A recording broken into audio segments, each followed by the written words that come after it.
జయశాలి గారి కలము ద్వారా దేవుని జ్ఞానాన్ని మరొక మారు ప్రత్యక్షంగా విని ఆ మహత్తర భాగ్యాన్ని దేవుడు మనందరి జీవితాలలో ప్రసాదించిన ఈ రీతికై మొట్టమొదటగా తండ్రి అయిన దేవునికి క్రీస్తు ద్వారా కృతజ్ఞతాస్తుతులు చెల్లిస్తూ గత రాత్రి తండ్రి గారి ద్వారా చాలా అమూల్యమైన సంగతులు మనం విన్నాము. అందులో ఒక విషయం మాట్లాడుతూ యెషయా గ్రంథంలో 6వ అధ్యాయం 8వ వచనంలో మనందరి చేత పలికించినటువంటి ఒక మాట.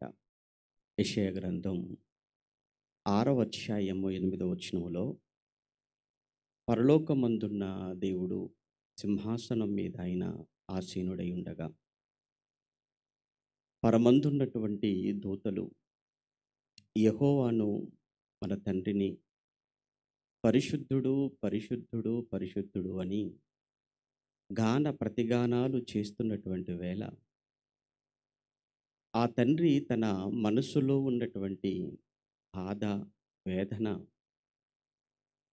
మా నిమిత్తము ఎవడు పోవును అని 8వ వచనంలో మనం చదువుకున్నది మరలా ఒకసారి ఆ మాట చదువుకుని ముందుకు వెళదాం. యెషయా గ్రంథం 6వ అధ్యాయము 8వ వచనంలో అప్పుడు నేను ఎవని పంపెదను, మా నిమిత్తము ఎవడు పోవును అని ప్రభువు సెలవీయగా వింటిని. అంతట నేను చిత్తగించుము, నేనున్నాను, నన్ను పంపుము అనగా. ప్రియులారా, ఈ సందర్భం యెషయా గారి కాలం. ఆల్మోస్ట్ యూదా దేశపు ముగింపు కాలంగా మనం చెప్పుకోవాలి. యూదుల చరిత్రలో వారి చరిత్ర అంతటిని 2 భాగాలుగా మనం మాట్లాడుకుంటాం. ఒకటి చెరకు ముందు, 2 చెర తర్వాత. ప్రీ ఎగ్జైల్ అంటారు, పోస్ట్ ఎగ్జైల్ అంటారు. యూదులు బబులోను చెరకు వెళ్ళడానికి ముందు వారి చరిత్ర, బబులోను చెర నుంచి వచ్చిన తర్వాత చరిత్ర. యెషయా గ్రంథం రాయబడుతున్న సమయం ఇది ప్రీ ఎగ్జైల్, అనగా చెరకు ముందున్నటువంటి సందర్భం. ఈ చెరకు ముందున్న కాలంలో అష్షూరు సామ్రాజ్యము చాలా బలముగా ఉన్నటువంటి ఆ సమయం అది. అష్షూరీయులు రాబోతున్నారు, బలంగా ఉన్నారు, ఫామ్లో ఉన్నారు. దేవుడు వారిని ఆయుధంగా వాడుకుంటున్నాడు. ముందుగా ఇశ్రాయేలీల పైకి వారిని పంపి మొత్తంగా 10 గోత్రాల ఇశ్రాయేలీలను అష్షూరు చెరలోనికి తీసుకొని వెళ్ళిపోతున్న సమయం. ఆ సమయంలో దేవుడు తన బాధను, తన వేదనను వ్యక్తం చేస్తున్నాడు. కారణం, ఒకవైపు 10 గోత్రాల ఇశ్రాయేలీలైనా 2 గోత్రాల యూదులైనా కానీ దేవుడు వారిని శిక్షించటానికి, చెరకు అప్పగించటానికి ప్రధానమైన కారణాలలో ఒకటి వారు దేవుణ్ణి విడిచిపెట్టడం, దేవుణ్ణి వారు విసర్జించటం. దేవుడు బహుగా అసహించుకునే పాపాలలో మొదటిది విగ్రహారాధనగా మనకు కనపడుతుంది. అంటే ఆయన్ను కాక ఆయన స్థానంలో మరి ఏది వచ్చినా, ఎవరిని తెచ్చినా దేవుడు అసలు భరించలేడు, సహించలేడు. అందుకే ధర్మశాస్త్రాన్ని ఇచ్చినప్పుడు కూడా మొదటి 4 ఆజ్ఞలలో కంప్లీట్గా ఆయన గురించే మాట్లాడతాడు. మనకు తెలుసు, మీ దేవుడైన యెహోవాను నేనే అంటాడు. నేను తప్ప వేరొక దేవుడు మీకు ఉండనే ఉండకూడదు అని మాట్లాడతాడు.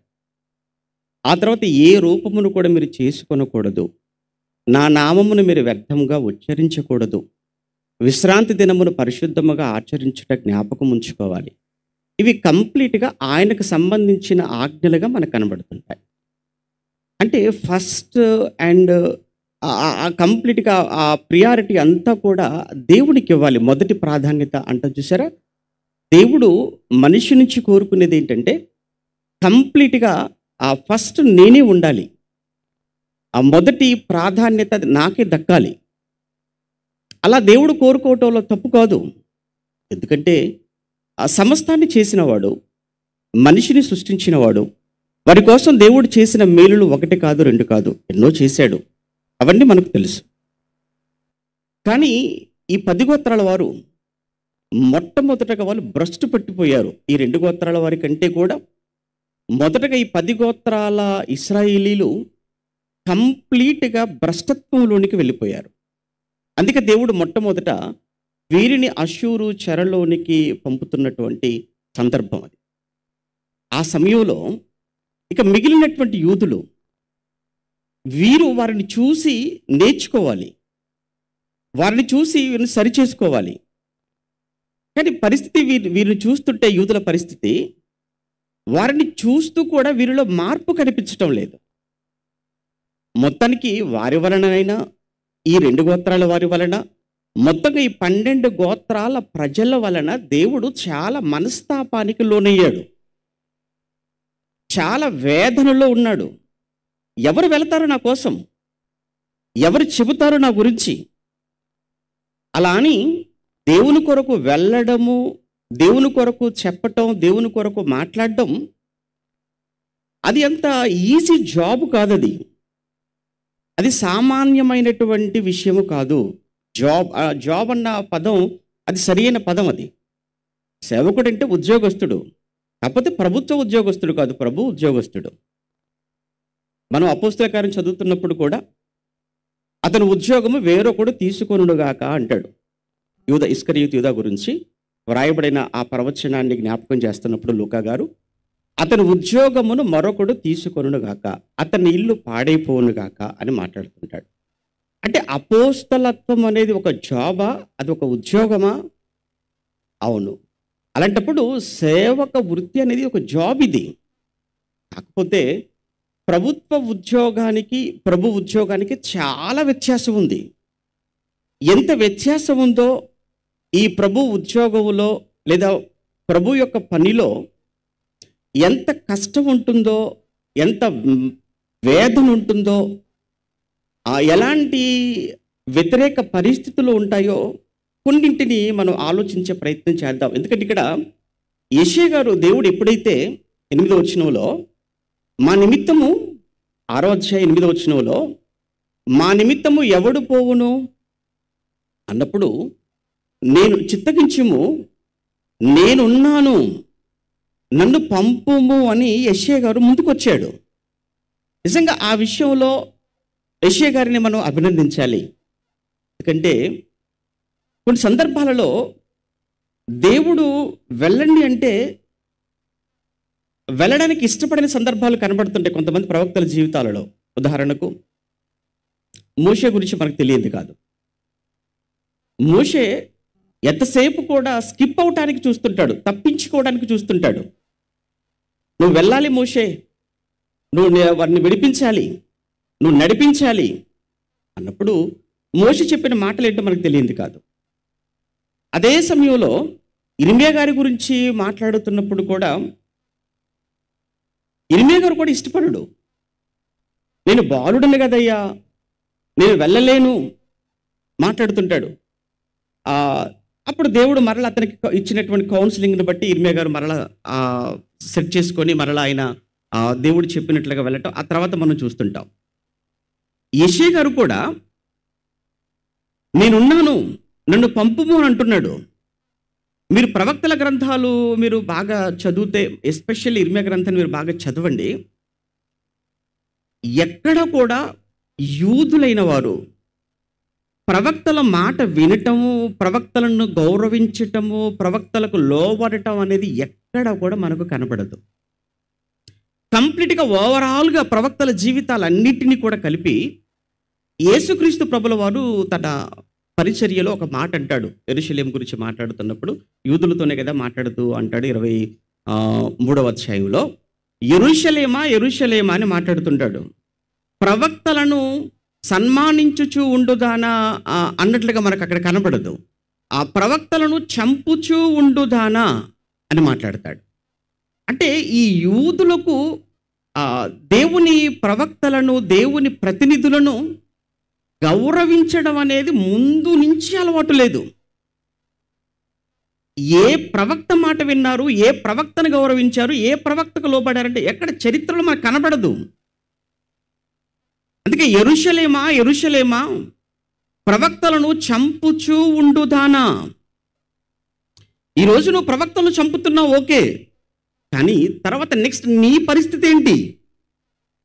నీ పరిస్థితి, నీ ఫ్యూచర్ అంటే నీకు కనిపించట్లేదు. నీ ఫ్యూచర్ నాకు కనబడుతుంది. అందుకే యేసు ప్రభుల వారు యెరూషలేము విషయమై ఏడ్చి, లూకా సువార్తలో లూకా గారు రాస్తారు, యెరూషలేము విషయమై ఆయన ఏడ్చాడు. ఎందుకు యెరూషలేము విషయమై ఏడ్చాల్సిన పరిస్థితి ఏర్పడింది అని అంటే, యెరూషలేము యొక్క భవిష్యత్తు ఆయన కళ్ళ ముందు కనబడుతుంది. ఆ భవిష్యత్తు వారికి కనిపించడం లేదు తర్వాత. కారణం, వాడు మనోనేత్రములకు గుడ్డితనం కలగజేశాడు. అందుకే ధర్మశాస్త్రంలో, ప్రవక్తల గ్రంథాలలో, కీర్తనల గ్రంథాలలో అందరూ ఏ క్రీస్తు కొరకైతే చెప్పారో ఆ క్రీస్తు సాక్షాత్తు కళ్ళ ముందుకు వచ్చి మాట్లాడుతున్న ఆయనే ప్రవక్తలందరూ ప్రవచించిన, భక్తులందరూ ఎదురు చూసిన, నీతిమంతులంతా ఎదురు చూసిన ఆ క్రీస్తు ఇతనేనని వారు గ్రహించక క్రూరంగా చంపేశారు. ఆ ఫలితం తర్వాత అనుభవించారు. ఈ రోజు వరకు కూడా ఇజ్రాయెల్ టెక్నాలజీలో చాలా గొప్పదనుకుంటున్నాం, కానీ ప్రశాంతత లేదండి వారికి. ఒక్క మాటలు చెప్పండి, ఒక్క మాటలో మాట్లాడాలంటే ఇజ్రాయెల్ నిజంగా టెక్నాలజీలో నెంబర్ 1 ప్లేస్లో ఉంది. ప్రపంచ దేశాలన్నిటికీ కూడా అత్యాధునికమైనటువంటి ఆయుధాలను తయారు చేసి వాటిని అమ్మేటువంటి విషయంలో టాప్లో ఉంది. బిజినెస్లో, లోక జ్ఞానంలో చాలా ఉన్నతంగా ఉంది. కానీ ఏమైనా ప్రశాంతత ఉందా, నెమ్మది ఉందా దేశానికి? లేదు. కారణం, యేసు ప్రభు ఎప్పుడో చెప్పాడు వాళ్ళ భవిష్యత్తు. ఇక్కడ మనం మాట్లాడుకుంటున్న ఆ యెషయా గ్రంథం 6వ అధ్యాయం 8వ వచనంలో యెషయా గారు మాట్లాడుతూ, నేనున్నాను, నన్ను పంపుము అన్నాడు. ప్రియులారా, ఒక యెషయా గారు ముందుకొచ్చాడు. కానీ యెషయా గారి జీవితంలో ఆయన అనుభవించబోయే ఒక భయంకరమైనటువంటి కష్టాలు ఆయన జీవితంలో అప్పటికి ఆయనకు భవిష్యత్తు తెలుసుండకపోవచ్చు. కానీ ఆ తర్వాత ఆయన పరిచర్యలో అనేకమైనటువంటి శ్రమలు, ఒక్కసారి కమిట్ అయిన తర్వాత ప్రవక్తగా మరల ఎవ్వరు కూడా వెన్ను తిరిగిన దాఖలాలు మనకు కనపడవు. అదే సారం యేసుప్రభుల వారు మాట్లాడతారు. ఒకసారి నాగటి మీద చేయి వేశాడా, మరల వాడు తిరిగి వెనకకు తిరగకూడదు. యెషయా మాట ఇచ్చాడు, దేవునికి లోబడిపోయాడు, సరెండర్ అయిపోయాడు. ఏది చెబితే అది చేశాడు యెషయా గారు. అంటే యెషయా జీవితం చదువుతున్నప్పుడు అందులో ఒక్క విషయం, కొన్ని సందర్భాలలో దేవుడు వింటున్న వారికి, ప్రవక్తను చూస్తున్న వాళ్లకు విషయం అనేది చాలా క్లియర్ కట్టుగా, వాళ్ళ కళ్ళకు కట్టినట్టుగా కనిపించటం కొరకు కొన్ని సూచనలుగా, సాదృశ్యాలుగా అవిని చూపించమంటాడు. ఒక సందర్భంలో యెషయా గారితో, నాయన ఐగుప్తు, అలానే పక్కనే ఉన్న కూషు, ఆఫ్రికన్ కంట్రీస్, ఈ దేశాలు ఉన్నాయే, వాటికి కూడా నువ్వు ప్రవచనం చెప్పాలి, వారి భవిష్యత్తు కూడా నువ్వు చెప్పాలి. అదిగో వాడు అష్షూరు వస్తున్నాడు, వీళ్ళ మీద దాడి చేస్తాడు, వాళ్ళు కూడా చాలా మేము బలంగా ఉన్నాం అనుకుంటున్నారు ఐగుప్తీలు, వాడి దాడిలో వారి భవిష్యత్తు ఏమైపోతుందో నువ్వు మాటలతో కాదు కానీ ప్రాక్టికల్గా నువ్వు వాళ్ళకి చూపించాలి. ఎలా? 20వ అధ్యాయంలో మాట్లాడుతూ యెషయా గ్రంథం 20వ అధ్యాయం 1, 2, 3 వచనాలలో అష్షూరు రాజైన సర్గోను దర్తానును పంపగా, అతడు అష్టోదులకు వచ్చిన సంవత్సరమున అష్టోదీయులతో యుద్ధము చేసి వారిని పట్టుకొనెను. ఆ కాలంలో 2వ వచనం నుంచి చూడండి. ఆ కాలమున యెహోవా ఆమోజు కుమారుడైన యెషయా ద్వారా ఇలాగ సెలవిచ్చెను, నీవు పోయి నీ నడుము మీది గోనె పట్ట విప్పి నీ పాదముల నుండి జోళ్ళు తీసివేయుము. అతడు అలాగు చేసి దిగంబరి అయి జోళ్ళు లేకయే నడుచుచుండగా. ఎంతకాలం? 3 సంవత్సరాలు. ఇప్పుడు యెషయా గారు ప్రవక్త. యాక్చువల్గా యెషయా గారు, మీకా గారు వీళ్ళిద్దరూ కూడా సమకాలీన ప్రవక్తలు. యెషయా గారు ఎస్పెషల్లీ యెరూషలేము, ఆ రాజు, ఆ అంతఃపురం, ఆ యెరూషలేం పట్టణ ప్రాంతాలలో ఆయన ప్రవచనం చెప్తుంటే, మీకా గారు ఆ యూదా మిగిలిన గ్రామాలలో ఆయన పరిచయం చేస్తున్నట్లుగా మనకు కనబడుతుంది. ఇక్కడ యెషయా గారు సిటీలో, పట్టణంలో ప్రవచనం చెప్పు వాళ్ళ కోసం అని మాట్లాడుతున్నాడు. ఎలా అంటే, ఇదిగో నీ పాదరక్షలు తీసేసాయి, కాళ్ళ జోళ్ళు తీసేసాయి, గోనె పట్ట విప్పేసాయి, దిగంబరిగా కాళ్ళకు జోలు లేకుండా 3 సంవత్సరాలు. ఎందుకు ఇలా? రేపు ఆ రాజ్యము కూడా వీరి మీదకి దండెత్తినప్పుడు వారిని ఇలానే చేసి పట్టుకొని వెళ్ళిపోతారు. అది వారికి కళ్ళకు ముందు వాళ్ళకు కనిపించాలి, వారికి అర్థం కావాలి విషయం. అంటే మాటలతో చెప్పడం ఏముంది, చాలా ఈజీ. కానీ అక్కడ యెషయా గారి కాళ్ళకు జోళ్ళు ఉండకూడదు, ఒంటి మీద ఆ గోనెపట్ట తీసి దిగంబరిగా అంటే ఇది ఎంత ఇబ్బందికరమైనటువంటి విషయంగా ఉంటుందో ఒకసారి మీరు ప్రాక్టికల్గా ఆలోచించండి. యెషయా గారు 66 అధ్యాయాలతో కూడుకున్న అతిపెద్ద పుస్తకం యెషయా గ్రంథం. నిజంగా చాలా విషయాలు మనకు అందులో రాస్తుంటాడు. ఏమంటే మేజర్ ప్రాఫిట్ అని అతని గురించి మాట్లాడుతుంటారు, పెద్ద ప్రవక్తలు అతని గురించి మాట్లాడుతుంటారు. కానీ అతని పొజిషన్ చూస్తుంటే అక్కడ 3 సంవత్సరాల వరకు కూడా కాళ్ళకు చెప్పులు లేకుండా, ఒంటి మీద బట్ట లేకుండా, ఏంటా పరిస్థితి? ఇక్కడ ఒక విషయాన్ని మీరు బాగా ఆలోచించాలి. దేవుని ప్రతినిధిగా, దేవుని ప్రవక్తగా పనిచేయటం అది అంత సులువైనటువంటి జాబ్ కాదు అన్న ఆ మాటను మీరు మనసులో పెట్టుకోండి. ఒకసారి ఇర్మియా గ్రంథానికి వద్దాం. ఇర్మియా గ్రంథం 1వ అధ్యాయాన్ని మనం చదువుతున్నప్పుడు, ఇర్మియా గ్రంథం ఆ 1వ అధ్యాయం, ఈ ఇర్మియా గ్రంథాన్ని గురించి ఆలోచించేటప్పుడు ఇర్మియా గారి గురించి కొన్ని విషయాలు. ఇర్మియా గారు యాక్చువల్గా ఆయన పుట్టింది లేవి వంశంలో పుట్టాడు. వాళ్ళ నాన్నగారు లేవి వంశంలో పుట్టినవాడుగా యాజకుడుగా పనిచేస్తున్నాడు. నెక్స్ట్ తండ్రి తర్వాత అతను కూడా యాజకత్వం జరిగించాలి. అంటే ఏముంది, నా భవిష్యత్తు ఏంటంటే, నా ఫ్యూచర్ ఏంటంటే, నేను యాజక కుటుంబంలో పుట్టాను కనుక నేను యాజకుడుగా సెటిల్ అయిపోతాను అంతే అనుకుని ఫిక్స్ అయిపోయాడు. కానీ ఇతనేమో యాజకుడుగా ఫిక్స్ అయిపోతే దేవుడేమో అతన్ని ప్రవక్తగా ఫిక్స్ చేశాడు. నువ్వు యాజకుడుగా కాదు, నువ్వు ప్రవక్తగా నాకు కావాలి. అందుకే మీరు మొదటి నుంచి చదువుతూ అలా వస్తున్నప్పుడు 6వ వచనానికి వచ్చేసరికి ఇర్మియా గ్రంథం 1వ అధ్యాయంలో ఒకసారి 6వ వచనాన్ని జాగ్రత్తగా మనం చూడగలిగితే, అందుకు అయ్యో ప్రభువు యెహోవా చిత్తగించుము, నేను బాలుడనే మాటలాడుటకు నాకు శక్తి చాలదు అని నేను అన్నాను. 4-5 వచనాలలో, గర్భములో నేను నిన్ను రూపింపక మునుపే నిన్ను ఎరిగి తిని, నీవు గర్భము నుండి బయలు పడక మునుపే నేను నిన్ను ప్రతిష్ఠించి తిని. ఎలా ప్రతిష్ఠించాడు? దేనికి ప్రతిష్ఠించాడు? జనములకు ప్రవక్తగా నేను నిన్ను నియమించి తిని. నిన్ను ఎరిగాను, నిన్ను ప్రతిష్ఠించాను, జనములకు ప్రవక్తగా నియమించాను. కానీ అప్పటి వరకు ఇర్మియా, నేను యాజక కుటుంబంలో పుట్టాను, యాజకుడిని అవుతాను.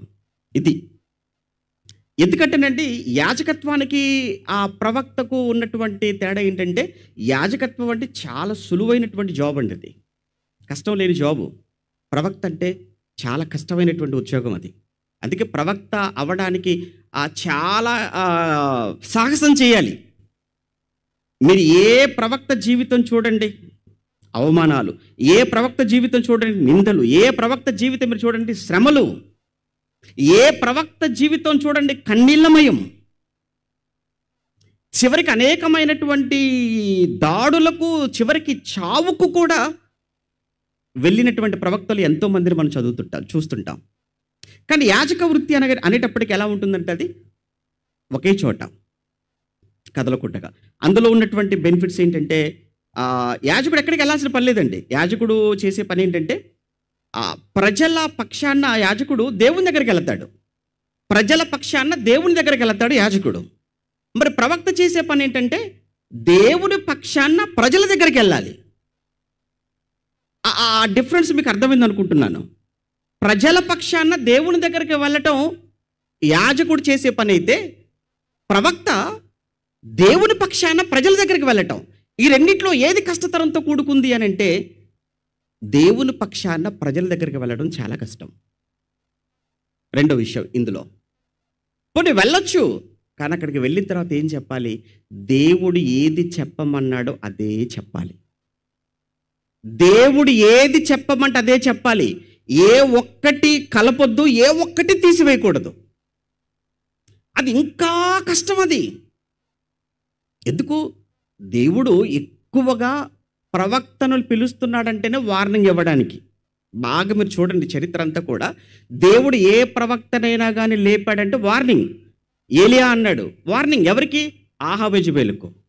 యోనాను పిలిచాడు, వార్నింగ్ ఎవరికి? నినెవే ప్రజలకు.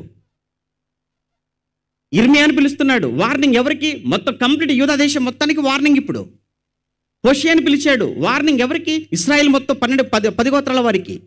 ఏ ప్రవక్తని చూడండి, ప్రతి ప్రవక్తకు దేవుడు వార్నింగ్తో కూడుకున్న మెసేజ్లు పంపించాడు. ఇప్పుడు హెచ్చరికలతో కూడుకున్న ప్రసంగాలు అంటే ఎవరికి ఇష్టం? ఎవరికి ఇష్టం ఉండదు. మరి ఎలాంటి ప్రసంగాలు కావాలో మీకు తెలియదు కదా. ఈ రోజున్న ప్రజలు, ఆ రోజున్న ప్రజలు అంతా కూడా కోరుకునేది ఎలాంటి ప్రసంగాలు అని అంటే, ఆశీర్వాదాలతో కూడుకున్న ప్రసంగాలు, ఆనందంతో కూడుకున్న ప్రసంగాలు, నవ్వించి కవ్వించి ఆలించి జోలపాడే ప్రసంగాలు కావాలి. హెచ్చరించే గద్దించే ప్రసంగాలు అసలు ఎవరికి ఇష్టం? ఎవరికి ఇష్టం ఉండదు. అలా నవ్వించే ప్రసంగాలు చేసినప్పుడు ఏమవుతుందంటే మనుషులకు చాలా హ్యాపీనెస్, చాలా ఆనందం. కానీ మన తండ్రి, ఆత్మీయ తండ్రి జయశీల గారి దగ్గర నేర్చుకున్న అనేకమైనటువంటి జ్ఞానయుక్తమైన, ఆత్మ సంబంధమైన, వాక్య సంబంధమైన విషయాలలో ఒకటి నాకు బాగా ఇష్టమైనది ఏంటంటే, ఎప్పుడు కూడా మనుషులను సంతోషపెట్టే బోధ ఎప్పుడు చేయలేదు, చెయ్యరు. అది ఈ రోజు వరకు కూడా స్టిల్ మనుషులు సంతోషపెట్టే బోధ కాదు. ఒకవేళ మనుషులు సంతోషపెట్టే బోధ చేస్తే నాకు తెలిసి ఈ 5 ఎకరాల, ఈ 6 ఎకరాల క్యాంపస్ సరిపోదు. ఎవడి మోదవలస అంతా మందైపోద్ది. మనుషులు సంతోషపెట్టే బోధ ఒకవేళ చేసుంటే, ఇది మనుషులు సంతోషపెట్టే బోధ కాదండి. ఇది పౌలు గారు అన్నట్లు గలతీ పత్రికలో, నేను మనుషులను సంతోషపెట్టువాడనైతినా, నేను క్రీస్తుకు దేవునికి దాసుడును కాకపోయేదును, నేను దేవుణ్ణి సంతోషపెట్టువాడను, మనుషులు సంతోషపెట్టేవాడను కాదు నేను. అలానే అయ్యవారు మనుషులు సంతోషపెట్టకపోతే నీ పరిస్థితి ఎలా ఉంటుంది? ఎలా ఉంటుంది నా పరిస్థితి? ఒక ఇర్మియాలా ఉంటుంది. మనుషులు సంతోషపెట్టకపోతే నీ పరిస్థితి ఎలా ఉంటుంది? ఒక హెజ్కేల్లా ఉంటుంది. ఎవరి జీవితాలు మీరు చూడండి. ఇప్పుడు ఇర్మియా గారి గురించి మాట్లాడుకుంటున్నాం కదండి. ఇర్మియా గారిని పిలిచాడు. చక్కగా ఆయన లైఫ్లో ఆయన ఎవరికి కలలుగా అంటున్నాడండి. ఇర్మియా గారు ఏంటంటే, ఇంకేముంది, నేను యాజకుడిని అయిపోతాను, యాజకుడిని అయిపోతే ప్రజలు నా దగ్గరికి వస్తారు. ఏముంది, ప్రజలు నా దగ్గరికి వచ్చినప్పుడు వాళ్ళ కోసం ప్రార్థన చేస్తారు, వాళ్ళ కోసం ప్రార్థన చేసినప్పుడు వాళ్ళంతా కొత్త కానుక పెడతారు, హ్యాపీ. అంటే బయటికి వెళ్ళాల్సిన పని ఉండదు, ఎండ తెగలదు, వాన పడదు, చక్కగా చలికి వణికిపోయేది ఏమి ఉండదు, చక్కగా కూర్చొని సంపాదించుకోవచ్చు. కానీ ప్రవక్త ఇప్పుడు బయటికి వెళ్ళాడా? కష్టం. ఇప్పుడు దేవుడు అదే చెప్తున్నాడు. అందరికీ యాజకులు మీరు చూడండి, యాజకులు ప్రజలకు ఎవరు శత్రువులు కారండి. యాజకులు అందరూ కూడా ప్రజలకు చాలా దగ్గరగా ఉంటారు. ఎందుకంటే మా కోసం దేవుడికి ప్రార్థన చేస్తాడండి. ఆయన దేవుడికి మా కోసం ఆయన బలులు అర్పిస్తాడండి. మా కోసం ఆయన నిత్యము ఆ ప్రార్థనలు, హోమాలు, యజ్ఞాలు మా కోసం చేస్తుంటాడు యాజకుడు. మరి ప్రవక్త ఏం చేస్తుంటాడు? ఎప్పుడు తిడుతుంటాడండి ప్రవక్త. మరి ఎవరు కావాలి? యాజకుడు పోస్ట్, యాజకుడు జాబ్ అది. కానీ దేవుడు అన్నాడు, నువ్వు యాజకుడు అవుదాం అనుకుంటున్నావు కానీ ఇర్మియా, లేదు, నేను నిన్ను ఆల్రెడీ, నువ్వు గర్భంలో పడక మునిపే నేను నిన్ను ఎరిగాను, నేను నిన్ను ప్రతిష్ఠించేశాను, నువ్వు జనములకు నేను నిన్ను ప్రవక్తగా నేను నియమించేశాను, నువ్వు అయిపో అన్నాడు. అంతే. భయపడిపోతున్నాడు ఇర్మియా, భయపడిపోతున్నాడు. అప్పుడు చెప్పాడు, నువ్వెందుకు భయపడుతున్నావు? భయపడకు, నువ్వు ఇప్పుడు వెళ్ళాలి. ఎక్కడికి వెళ్ళమంటావు? రాజులకు చెప్పాలి అన్నాడు. మామూలు ప్రజలకు చెప్పడం పర్వాలేదండి, రాజులకు కూడా చెప్పాలా? ఆ రాజులకు చెప్పాలి. ఎలాంటి ప్రసంగాలు చెప్పాలి? 5 రాజులకు చెప్పాడండి ఇర్మియా గారు. ఒకరికి కాదు, ఇద్దరు కాదు, 5 రాజులకు చెప్పాడు. ఆ యోషియా మొదలుకుంటే యోషియా కొడుకు యెహోయాజు, యెహోయాజు కొడుకు యెహోయాకీము, యాకీము కొడుకు యాకీను, యాకీను కొడుకు సిద్కియా, ఇలా మొత్తం చివరి లాస్ట్ 5 కింగ్స్ ఎవరైతే ఉంటారో ఆ యూదా రాజ్యంలో, ఆ చివరి 5 రాజులకు 40 ఏళ్ల పాటు చెప్తూ వెళ్ళిపోయాడు. ఏ ఒక్కరు కూడా మంచి చెప్పలేదు. అందరికీ హెచ్చరికతో కూడుకున్న ప్రసంగాలే. ఇదిగో రాజా అయిపోయింది, సర్దేసుకో అంతే. ఇదిగో రెడీగా ఉండు, వాడు వస్తున్నాడు, బబులోనుడు వస్తున్నాడు, నువ్వు వినట్లేదు, నువ్వు మారట్లేదు, నువ్వు ప్రయత్నం చేసి నువ్వు ఓడిపోతావు అనగానే వీడు దేశద్రోహి, రాజద్రోహి, చూసావా, ఈ దేశంలో ఉంటూ ఈ దేశం కూడు తింటూ ఈ దేశం గాలి తాగుతూ ఈ దేశం గాలి పీల్చుకుంటూ ఈ దేశం నీరు తాగుతూ ఈ దేశం ఓడిపోద్ది అంటున్నాడు. మరి ఓడిపోయే మ్యాచ్ని ఓడిపోతుంది అనకుండా గెలుస్తాను అలా? ఇప్పుడు మ్యాచ్ ఓడిపోతే అర్థమైపోయిందండి. మ్యాచ్ ఓడిపోతున్నప్పుడు ఓడిపోతాను చెప్పకపోతే గెలుస్తాను చెప్పాలా? లేదు, అలానే చెప్పాలి. అలా చెప్తారు ఈ దేశభక్తి, లేకపోతే భక్తి లేనట్టు. ఆ రోజు ఇర్మియా విషయంలో అలానే ఇర్మియాను ఇంతగా, అందుకే అంటున్నాడు, భయపడిపోయాడు ఇర్మియాను. ప్రవక్త అనేటప్పటికి భయపడిపోయాడు. అప్పుడు దేవుడు అన్నాడు, భయపడకు ఇర్మియా, నువ్వు వెళ్ళాలి, రాజుల దగ్గరికి వెళ్ళాలి అన్నాడు. ఓకే, రాజుల దగ్గరికి. ఆ తర్వాత అధికారుల దగ్గరికి వెళ్ళాలి, ప్రధానుల దగ్గరకు వెళ్ళాలి, ప్రజల దగ్గరకు వెళ్ళాలి. అబద్ధ ప్రవక్తలు ఉన్నారు, వారిని కూడా హెచ్చరించాలి. అలానే అన్ని దేశాలు ఉండే చుట్టూ. మీరు ఇర్మియా గ్రంథం 45 తర్వాత మీరు చూడండి, అన్ని దేశాలకు చెప్తుంటాడు ప్రవచనాలన్నీ. ఆ అన్ని దేశాలకు కూడా నువ్వు ప్రవచనం చెప్పాలి. ఇలా ఇంతమందికి ప్రవచనాలు చెప్పేటువంటి ప్రవక్తగా మీరు నన్ను ఎంచుకుంటున్నారా? నా వయసు ఏంటి, నా అనుభవం ఏంటి, నా జ్ఞానం ఏంటి, అందులో ఈ ప్రజలేంటి, ప్రజల పరిస్థితులు ఏంటో మీకు అంతా తెలిసి పోయిపోయి ఆ తోడేల మధ్యకి పంపుతున్నావా నన్ను?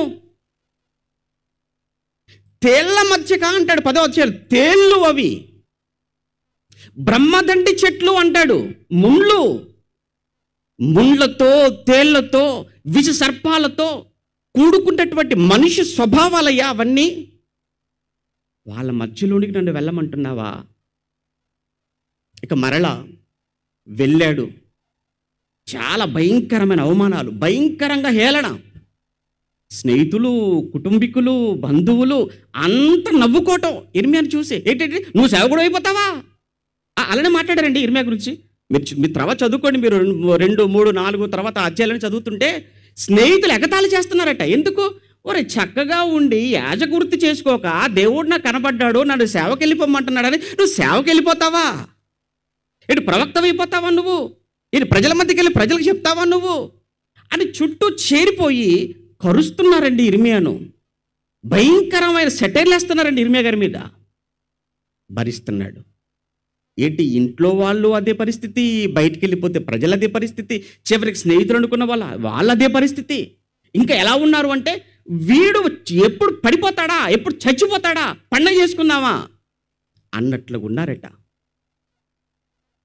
మొత్తానికి ఇర్మియా జీవితంలో చాలా చాలా కష్టం. మీరు అంతా చదువుతున్నప్పుడు ఇర్మియాను ఆ దేవుడు కొన్ని ప్రాక్టికల్గా కూడా దేవుడు చెప్తాడు.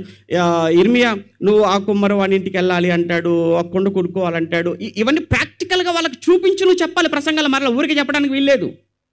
వెళ్ళమంటాడు, కొనగొనమంటాడు. ఆ కొండ కదా, ఆ వచ్చే అన్నాడు, వచ్చేసాను, ఏం చేయమంటావు, పగలగొట్టన్నాడు, అంతే. అలా చెప్పి ఇప్పుడు అన్నాడు, మిమ్మల్ని కూడా అలా పగలగొట్టబోతున్నాను భవిష్యత్తులో. అప్పుడు వాళ్ళకి అర్థమవుతుంది. ఓకే ప్రభు, నెక్స్ట్ ఏంటి ప్రభు? నువ్వు మార్కెట్కి వెళ్ళన్నాడు, వెళ్ళాను ప్రభు. ఏం కొనుక్కోమంటావు ప్రభు? బెల్ట్ కొనుక్కో, ఒకటి బెల్ట్ కొనుక్కో అన్నాడు. కొన్నాను ప్రభు. ఏం చేయాలి ఇప్పుడు? నెక్స్ట్ పెట్టుకో అన్నాడు. పెట్టుకున్నాను ప్రభు. నెక్స్ట్ తీసే అన్నాడు. తీసి ఏం చేయి, అక్కడికి వెళ్ళిపోయేసి ఆ బండసందులో పెట్టు అన్నాడు. పెట్టేసాను ప్రభు అన్నాడు. మళ్ళీ కొద్ది రోజుల తర్వాత వచ్చాడు. ఇర్మియా అన్నాడు, చెప్పండి ప్రభు అన్నాడు. అక్కడ బెల్ట్ పెట్టా, గుర్తుందా అన్నాడు. గుర్తుంది ప్రభు. మళ్ళీ వెళ్ళన్నాడు. మళ్ళీ వెళ్ళాడు. బెల్ట్ చూశాను ప్రభు అన్నాడు. ఏముంది, మొత్తం చెదరబట్టి పాడైపోయింది. వీళ్ళు కూడా అలా పాడైపోయారు, అలా పాడైపోతారు. ఇర్మియా అండి ఒక్కసారి దేవుడికి మాటిచ్చాడు. మాటిచ్చిన తర్వాత ఎక్కడ కూడా దేవుడికి అవిధేయత చూపించలేదండి. మరొక విషాదకరమైన విషయం ఏంటంటే, ఇర్మియా మంచి యవనంలోకి వచ్చాడు. యవనంలోకి వచ్చిన తర్వాత యవనస్తులకు సహజంగా ఉండే కోరిక ఏంటంటే వివాహం. కల కదండి, చాలా కళ్ళగా అంటుంటారు కదా, నాకు వచ్చే అమ్మాయి ఎలా ఉండాలి, వచ్చే అబ్బాయి ఎలా ఉండాలని ఊహల్లో మెడలు కడుతుంటారు కదండి చాలా మంది పిల్లలు యవనస్తులు. అలా పాప ఇర్మియా మరి యవనంలో ఉన్నాడు కదా, మరి ఆయన కూడా అలా అనుకుంటున్నాడు. నాకు వచ్చే అమ్మాయి ఎలా ఉండాలి, ఇలా ఉండాలి, నా భార్య చక్కగా ఉండాలి, ఆ భార్య ఇద్దరం కలిసి వెళ్ళిపోవాలి అనుకుంటున్నాడు. ఇలా సడన్గా దేవుడు వచ్చేసాడు. ఇర్మియా అన్నాడు, చెప్పండి ప్రభు అన్నాడు. బ్యాడ్ న్యూస్ ఏంటంటే, పెళ్లి గురించి ఆలోచిస్తున్నావా, నీకు నో మ్యారేజ్, పెళ్లి లేదు నీకు, మ్యారేజ్ ప్రొహిబిటెడ్, పెళ్లి నీకు నిషేధం. అదేంటి ప్రభువా? అంతే. ఈయనకైనా కానీ నిజంగానండి పెళ్ళొద్దు అన్నాడు, బాగుందండి. ఏజ్కేల్ గారిది మరీ దారుణం. ఏజ్కేల్ గారి చరిత్ర చదువుతున్నప్పుడు ఏజ్కేలు అన్నాడు, చెప్పండి ప్రభు అన్నాడు. ఇదిగో నువ్వు ఇంటికి వెళ్ళేసరికి నీకు ఇష్టమైన, నీ కన్నులకు ఇంపైన దానిని ఒక్క దెబ్బతో నీకు దూరం చేస్తానంటే ఏమో అనుకున్నాడు. అయితే దూరం చేసిన తర్వాత ఎట్టి పరిస్థితుల్లో నువ్వు అంగలార్చవద్దు, ఏడవద్దు, కన్నీళ్లు పెట్టొద్దు అన్నాడు. అలాగే ప్రభు అన్నాడు. ఇంటికి వెళ్ళేటప్పటికి భారీ శవమే కళ్ళ ముందు ఉంది. ఏజ్కేల్ పరిస్థితి మీరు 24 అధ్యాయం చదవండి. ఏజ్కేల్ 24 అధ్యాయంలో చెప్తాడు. అంటే తను ఎంతగానో ప్రేమించిన తన భార్యను ఒక్క దెబ్బతో దేవుడు దూరం చేశాడు. ముందే వార్నింగ్ ఇచ్చాడు, ఎట్టి పరిస్థితులను అంగలార్చడానికి వీల్లేదు, కనీసం కంట్లో నీళ్లు కూడా తిరగొద్దు, ఓన్లీ నిట్టూర్పి విడవాలంతే. ఎలా ఉండే చూసారా జీవితాలు, సేవకుల జీవితాలు అలా ఉంటాయి. మీ కళ్ళ ముందు అందరూ చాలా బాగా కనపడతారు, కార్లు తిరుగుతుంటారు, కార్లు తిరిగితే కనపడుతుంది. మీకేమో కార్లు తిరగడం కనపడుతుంది, కార్లు తిరిగే వాళ్ళకేమో నెల వస్తుంటే ఈఎంఐలు గుర్తొస్తుంటాయి. అది మీకు తెలియదు, కార్లో కూర్చొని మాకు అర్థమవుతుంటుంది. మీకేమో కళ్ళ ముందు వేదిక మీద సూట్లో కనపడుతుంటావు, సూటి వెనకాల పోట్లు బోళ్ళు ఉంటాయి మాకు, ఆ పోట్లే మీకు కనపడవు, మాకు కనపడుతుంటాయి. ఏముందంటే చాలా కలర్ఫుల్గా ఉంటారు సేవకులు అందరూ. మరి అలా ఆ మాత్రం ఉందగా, లేకపోతే మరీ మీ ముందు మరీ బాగోదు కదా. కానీ వెనకాల ఎన్నుంటాయి, చాలా ప్రాబ్లం అండి. మీరు అనుకున్నంత సులువు కాదు సేవ అంటే. ఏ సేవకుడు హ్యాపీగా ఉన్నాడు అనుకుంటున్నారు? ఇక్కడ కూర్చొని ఏ ఒక్క సేవకుడు మీరు కదిలిస్తే బోళ్ళు రోగాలు చెప్తారు, బోళ్ళు అప్పులు చెప్తారు, బోళ్ళు కుటుంబ సమస్యలు, ఆర్థిక సమస్యలు, అందరూ. అయినా ఆ రోజు యాజకుడు ఒక పని చేయాలి, ఏంటంటే కేవలం వాళ్ళ కోసం ప్రార్థన చేయటం. కానీ ఇది కొత్త నిబంధనలో ఏమంటే కొత్త నిబంధనకు వచ్చిన తర్వాత యాజకులు మనమే అంటాడు, ఆ తర్వాత ప్రవక్తలు లేదా ప్రసంగికులు, వాక్యోపదేశకులుగా కూడా మనమే. అంటే గద్దించే వాళ్ళం మనమే, యాజకత్వం చేసేవాళ్ళం మనమే. మీకోసం ప్రార్థన మేమే చేయాలి, మిమ్మల్ని కాపాడవలసిన, వాక్యం చెప్పి సరిచేయవలసిన బాధ్యత కూడా అంతే. 2 బాధ్యతలు అయిపోయాయి. ఒక బాధ్యత అలా ఉంటే 2 బాధ్యతలు. ఈరోజు నూతన నిబంధన యాజకత్వంలో అది ఎంత కష్టంతో కూడుకున్నది. హోషే గారి పరిస్థితి మరీ అన్యాయం మనకు అనిపిస్తుంది, అన్యాయం అని అనకూడదు, చాలా దారుణం ఆయన పరిస్థితి అయితే. పాపం హోషేయ అన్నాడు, రా అన్నాడు, చెప్పండి ప్రభా అన్నాడు. ఏం లేదు, నువ్వు పెళ్లి చేసుకోవాలనుకుంటున్నావు కదా, అవును ప్రభా అన్నాడు. పాప ఎలాంటి అమ్మాయిని చూపిస్తాడు అనుకున్నాడు. వెళ్ళు, పలానా ఆవిడ వ్యభిచారంలో నెంబర్ 1, ఆమెను చేసుకుని రా అన్నాడు. అంతే. నిజమండి, బైబిల్లో ఉన్నవే. వ్యభిచారణ చేసుకో, పిల్లలు కను, మాట్లాడలేదు, లోబడిపోయాడు. అంటే ఎందుకంటే మనుషులు సంతోషపెట్టే ఎవరు ప్రవక్తలు గారు, ఎవరు సేవకులు గారు. బైబిల్ పట్టుకొని నిలబడ్డ మాట్లాడడానికి మైకు ముందుకు వచ్చిందనంటే మిమ్మల్ని గెంతించటమో నవ్వించటానికి కాదండి. మీ మనసుల్లో ఒక ఆలోచన పుట్టించాలి, మీ మనసుల్లో ఒక భయాన్ని కలిగించాలి, మీ మనసులో దేవునికి దగ్గరగా తీసుకుని వెళ్ళాలి. మీ మనసుల్లో నేను చచ్చిపోతే ఖచ్చితంగా నేను పరలోకానికి వెళ్ళాలి అనే ఒక బలమైన కోరిక, ఒక నిర్ణయాన్ని మీ మనసుల్లో కలిగించటానికి ప్రతి సేవకుడు ప్రయాసపడతాడు. అలాంటి వాళ్ళే సువార్తికులు, అలాంటి వారి బోధకులు. అందుకే ఇలాంటి వారి కోసం ఇక అదంతా ఆపేసి ఒక్కసారి క్రొత్త నిబంధనలో 1-2 మాటలు చూపించి ముగించేస్తాను. హెబ్రీ పత్రిక పౌలు గారు మాట్లాడుతూ, పౌలు గారు హెబ్రీలకు రాసిన పత్రిక 13వ అధ్యాయంలో అపోస్తలుడైన పౌలు గారు హెబ్రీలకు రాసిన పత్రిక 13వ అధ్యాయం 14వ వచనంలో హెబ్రీ పత్రిక మీ పైకి నాయకులుగా ఉన్నవారు గురించి మాట్లాడుతూ హెబ్రీ పత్రిక 13వ అధ్యాయం హెబ్రీ పత్రిక 13వ అధ్యాయం 17వ వచనం.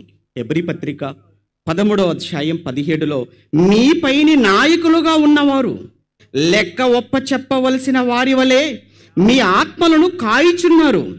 వారు దుఃఖముతో ఆ పని చేసిన ఎడల మీకు నిష్ప్రయోజనం.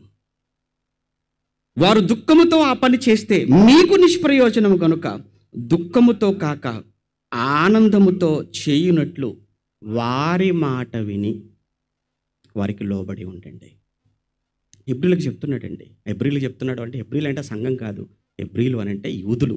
యూదుల్లో నుంచి క్రైస్తవ్యంలోకి వచ్చిన వారు వారే హెబ్రీలు అంటే. వారికి చెప్తున్నాడు, ఎందుకంటే వారు బ్యాక్ అయిపోయే పొజిషన్లో ఉన్నారు. వచ్చిన శ్రమలు బట్టి, నిందలను బట్టి, జరుగుతున్న పరిస్థితులను బట్టి, ఆ రోజు ఆ రోమ ప్రభుత్వం వలన వాళ్ళు అనుభవిస్తున్న భయంకరమైన శ్రమలు, అలానే యూదా మత ఛాందసవాదుల వల్ల అనుభవిస్తున్న కష్టాలు, ఇవన్నీ చూసి మరలా వెనక్కి వెళ్ళిపోదాం, మరలా విడిచిపెట్టి వచ్చిన ఆ మతంలోనికి, ఆ ధర్మశాస్త్రం వైపుకు, ఆ యాజకత్వం వైపు మరలా తిరిగి ఆ ప్రవక్తల గ్రంథాలు, ఆ మోషే అటువైపు వెళ్ళిపోదామని ఆలోచనలో ఉన్నారు. అలాంటి సందర్భంలో చెప్తున్న మాటలను బట్టి, ఇందులో ఉన్న మాటలన్నీ కూడా అప్పుడు చెప్తున్నాడు, వద్దు, మీ పైన నాయకులుగా ఉన్నవారు ఎవరైతే ఉన్నారో వారు లెక్క ఒప్ప చెప్పవలసిన వారి వలె మీ ఆత్మలను కాయిచున్నారు. వారు దుఃఖముతో ఆ పని చేస్తే మీకు నిష్ప్రయోజనము గనుక దుఃఖముతో కాక ఆనందముతో చేయనట్లు వారి మాట విని మీరు వారికి లోబడండి అన్నాడు. ప్రియులారా, ఈరోజు విశ్వాసులైన వారు అంతా మీకు వాక్యం చెబుతూ మిమ్మల్ని కాస్తున్న వాళ్ళు, నాయకులు, అధ్యక్షులు, పెద్దలు, ఈరోజు ఎవరు లేకున్నా సువార్థికులుగా ఉన్నారు కదా. వారే కదా ఆ బాధ్యతను తీసుకున్నారు. ఈరోజు మీకు వాక్యం చెప్పి మిమ్మల్ని కాసే బాధ్యత కనుక, మీకు వాక్యం చెప్పి మిమ్మల్ని కాసేటువంటి వారుగా, ఆ కాపరులుగా వారి మాట మీరు వినండి, వారికి లోబడండి, వారిని దుఃఖపెట్టకండి. వారు దుఃఖంతో ఆ పని చేస్తే మీకు ప్రయోజనం ఏంటి? మీకు నిష్ప్రయోజనం. ఈరోజు ఉదయం పూట క్లాసులో చెప్పానంటే ఒక విషయం చెప్పాను. ఆ రోజు అపోస్తులైన పౌలు గారు ఆయన ఆ సేవ చేస్తున్న సమయంలో తెస్సలోనిక ప్రాంతానికి వెళ్ళినప్పుడు, ఆ యూరప్లో మాసిదోనియా ప్రాంతంలో ఉన్నటువంటి తెస్సలోనిక పట్టణంలో పౌలు గారి మాటలు విని అనేక మంది క్రీస్తు వైపుకు ఆకర్షితులై వస్తుంటే భరించలేని యూదులలో కొందరు మత్సరముతో నిండుకొని పౌలును చంపడానికి ప్రయత్నం చేశారు. పౌలు శీలలు కనబడకపోయేటప్పటికీ చేర్చుకున్నటువంటి యాసోనుని ఈడ్చుకొని వచ్చారు. ఒకవేళ నిజంగా ఆ రోజు పౌలు శీలలు వారి చేతికి చిక్కుంటే, వారికి దొరుకుంటే, ఆ రోజు పౌలు గారి జీవితం అంతటితో ముగిసిపోయేదా? వారు చంపేసేవాళ్ళ? అవునండి, అక్కడ రాయబడిన మాటలు ఏంటంటేనండి, పని పాటలు లేక తిరుగు అన్న పదాన్ని ఉపయోగిస్తాడు. పని పాటలు లేక తిరిగేవాడు తాగుబోతులు, చులాయి, వెతపలు, వాళ్ళకి ఏమి ఉండదు, ఎంతకైనా తెగిస్తారు. అలాంటి వారి చేతిలో ఆ రోజు వారు పడుంటే, ఆ తర్వాత పౌలు గారు బెరేకి వెళ్ళేవాడు కాదు, ఏథెన్స్కి వెళ్ళేవాడు కాదు, కొరింథీకి వెళ్ళేవాడు కాదు, ఎఫెసుకి వెళ్ళేవాడు కాదు. ఆ తర్వాత ఆసియాలో ఆ సంఘాలు ఏర్పడేవే కావు. విషయం ఏంటి చెప్పనా? ఆ రోజు అక్కడి నుంచి పౌలు గారిని తప్పించింది ఎవరో తెలుసా? తెస్సలోనికలో పౌలు గారి బోధ విని మారిన క్రైస్తవులండి. అంటే పౌలు గారికి వాళ్ళు ఎంత వలయంగా ఉన్నారు చూడండి, పౌలు గారికి వాళ్ళు ఎంత ప్రొటెక్షన్గా ఉన్నారు చూడండి. ఎందుకంటే పౌలు అనేటువంటి సేవకుడు ఉండాలి. ఈ సేవకుడు ఇతను ఉంటే మంచిది, ఇతను ఉంటే సమాజానికి మంచిది, ఇతను ఉంటే అనేక మంది మార్పుకు కారణమవుతాడు. ఆయన సేమ్ బెరేకు వచ్చాడు. బెరేకు వచ్చినప్పుడు ఈ తెస్సలోనికలో ఉన్నవారే మరలా అక్కడికి వచ్చారు. అక్కడ అల్ల చేసిన వాళ్ళే వచ్చి ఇక్కడ కూడా పౌలు గారి కోసం వెతుకుతున్నారు.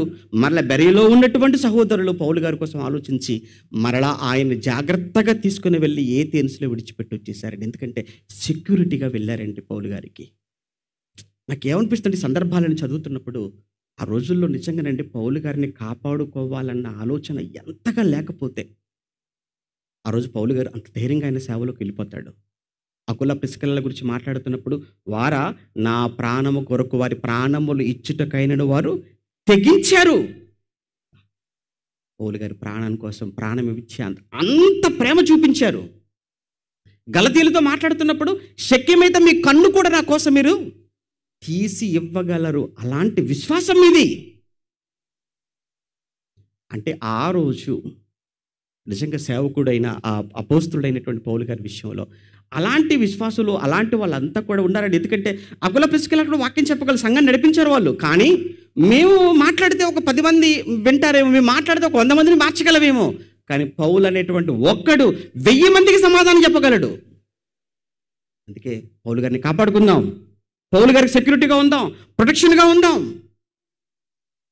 రోమపత్రిక 16వ అధ్యాయం అంతా కూడా మీరు చదువుకుంటే మీకు తెలుసు అనుకుంటాను. రోమపత్రిక 16వ అధ్యాయం అంతా కూడా పౌలు గారు రెండో ప్రయాణ ముగింపులు రాస్తాడు. ఆ ఉత్తరం రోమీలకు రాస్తున్నప్పుడు ఆయన సేవా జీవితంలో ఆయన కోసం వ్యక్తిగతంగాను కుటుంబ పరంగాను ఎవరెవరు ఎలా సహాయం చేసుకుంటూ వచ్చారో వాళ్ళందరి పేర్లు రాస్తుంటాడు అందులో. ఇదిగో నేనే మీకు కనబడుతున్నానేమో తెర ముందు, తెర వెనకకు వీళ్ళందరూ ఉన్నారు. నాకు వాళ్ళందరి ప్రోత్సాహం, వాళ్ళందరి సహకారంతోనే నేను ఇంతగా తిరగగలిగాను, ఇంతగా సేవ చేయగలిగాను అని. ప్లీజ్ మీ సపోర్ట్ సేవకులకు ఎప్పుడు కావాలి. మీ ప్రార్థన అవసరం, మీ ఆర్థిక సహకారం అవసరం, అన్నిటికంటే మీ ప్రొటెక్షన్. ఎవరో ప్రభుత్వాలు కాపాడతారన్న నమ్మకం లేదు మనకు. మీకు తెలుసు ఎలా ఉన్నాయో ప్రభుత్వాల పరిస్థితి. మరి ఈరోజు సేవకులకు ఎవరు? మీరే, మనమే. మనతో పాటు ఉన్న సేవకులకు మనమే. దేవుడు మనకు తోడుగా ఉన్నాడు. మనం మన సేవకులకు ధైర్యాన్ని ఇద్దాం, భరోసాని ఇద్దాం. మీరు వెళ్ళండి, మేము ఉన్నాం, మేము చూసుకుంటామంటే సేవకుడు ఎంత హ్యాపీగా ఉంటాడు, ఎంత ఆనందంగా ఉంటాడు, ఇంకెంత ధైర్యంగా వెళతాడు, ఎంత ధైర్యంగా సేవ చేస్తాడు, ఎన్ని ఆత్మలు కడతాడు, ఎన్ని సంఘాలను స్థాపిస్తాడు. ప్రార్థన చేసుకుందాం.